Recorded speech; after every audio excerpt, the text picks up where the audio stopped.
Theatre తొక్కిసలాట ఘటనలో విచారణకు వర్చువల్ గా హాజరయ్యేందుకు హీరో అల్లు అర్జున్ కు నాంపల్లి కోర్టు అనుమతించింది.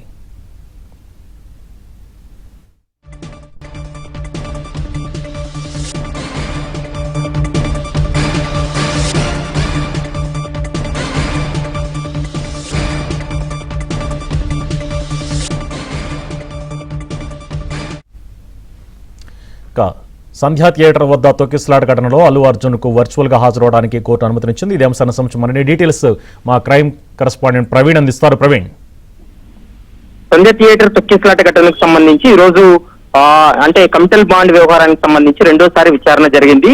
విచారణలో భాగంగా 23 మంది నిందితులు కూడా వ్యక్తిగతంగా విచారణకు హాజరు కావాలి. కానీ ఈ రోజు కొంతమంది నిందితులు ఈ కేసులో వ్యక్తిగత కారణాలు అనారోగ్య సమస్యతో కొంతమంది హాజరు కాకపోవడం, మరోవైపు ఈ కేసులో A11 గా ఉన్నటువంటి అల్లు అర్జున్ కూడా తన షూటింగ్ లో బిజీగా ఉన్నాను, ముంబైలో ఉన్నాను కాబట్టి తాను వర్చువల్ గా అటెండ్ అవడానికి అనుమతి ఇవ్వాలంటూ కూడా వారి తరపు న్యాయవాది పిటిషన్ వేయడంతో దాన్ని అలౌ చేసింది. అంటే వర్చువల్ గా అటెండ్ అవడానికి ఇప్పుడే నాంపల్లి కోర్టు అనుమతించింది. అల్లు అర్జున్ మరికొద్దిసేపట్లో వర్చువల్ గా అటెండ్ అవుతాడు.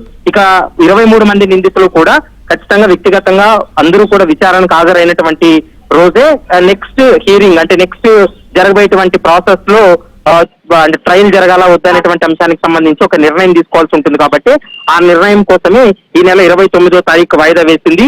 మరోవైపు 23 మంది నిందితులకి కూడా 500 పేజీల ఛార్జ్ షీట్ ను కూడా అందజేసినటువంటి పరిస్థితి కనపడుతుంది.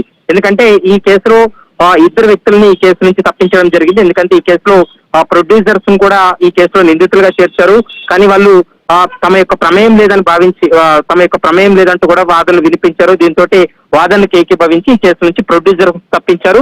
మిగిలినటువంటి నిందితులందరికీ కూడా 500 పేజీలతో కూడినటువంటి ఛార్జ్ షీట్ ను అందజేయడం జరిగింది. 29న ఈ కేసులో 23 మంది నిందితులు కూడా వ్యక్తిగతంగా విచారణకు హాజరు కావాలంటూ కూడా నాంపల్లి కోర్టు అయితే స్పష్టం చేసినటువంటి పరిస్థితి అయితే కనిపిస్తోంది.